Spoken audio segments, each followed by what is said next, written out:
Bonsoir, cher abonné, j'espère que vous allez bien ce soir, que vous avez la patate, comme je dis souvent. Aujourd'hui, c'est un jour particulier. C'est le jour de la libération pour Zoé, comme on dit, se libérer du corps du défunt. La croyance, l'âme prend jusqu'à 40 jours pour se libérer du corps. Et puis,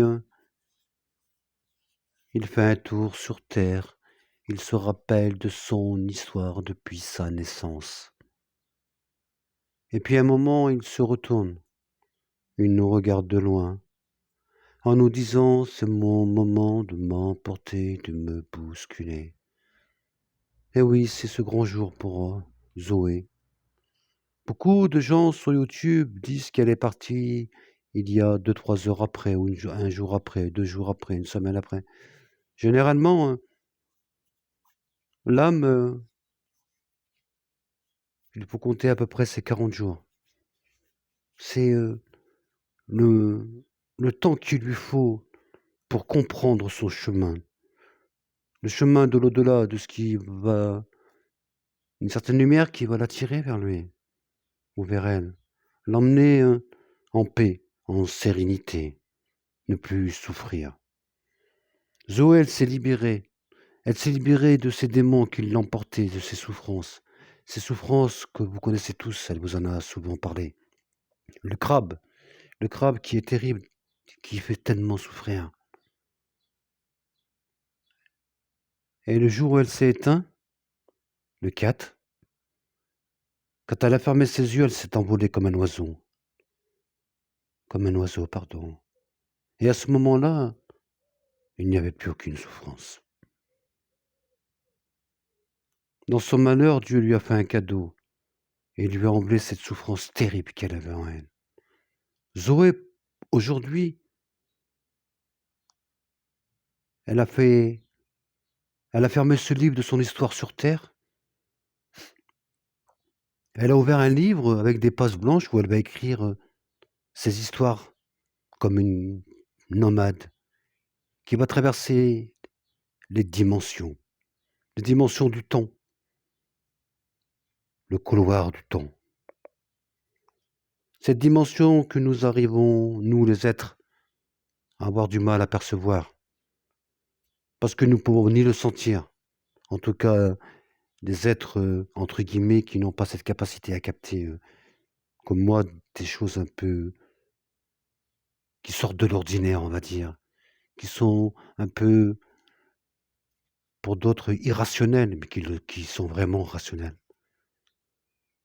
L'au-delà, ce monde que beaucoup de gens ont peur et pourtant tellement de lumière. Il apaise, il met en sérénité les personnes qui souffrent sur terre. Bien sûr, c'est un malheur quand elles s'emportent, mais pour eux, quel soulagement! Soulagement du corps et de l'esprit. Écrire une autre histoire ailleurs, dans d'autres dimensions. Il n'y a jamais nous mourrons jamais, en fait. Renaître de ses cendres à chaque fois. Nous sommes, tous comme ça, les êtres. Nous sommes d'énergie. Notre corps n'est qu'une enveloppe. Mais notre esprit, notre force intérieure, notre âme, tout ce qui nous construit en tant qu'énergie, à un moment défini, nous allons renaître. Renaître peut-être sous la forme d'un être humain. Je n'en sais rien. Je ne peux pas vous répondre. Mais nous allons renaître dans l'au-delà. Peut-être nous serons l'énergie du monde. Eh oui, l'énergie du monde. Alors je dis que Zoé, elle aura un rôle important dans l'au-delà. Elle va rire, elle va les faire rire, elle va s'emporter avec eux. Et puis, elle va nous regarder de loin en nous disant: «Si vous saviez quel soulagement j'ai aujourd'hui, je suis en paix. Mais je vous protège, vous inquiétez pas, toujours avec mon rire et mon sourire». Voilà l'hommage que nous te donnons aujourd'hui, Zoé. Maintenant, nous serons plutôt avec toi en vibration et moi j'aurai ce lien toujours avec toi. Et tu sais, ton pendule et tes cartes, eh ben, j'en suis heureux de les avoir dans mon bureau, auprès de moi, parce que il me comment je pourrais te dire? Eh ben, c'est un lien que j'aurai toujours avec toi, en fait. Mais j'aurai un lien avec toi.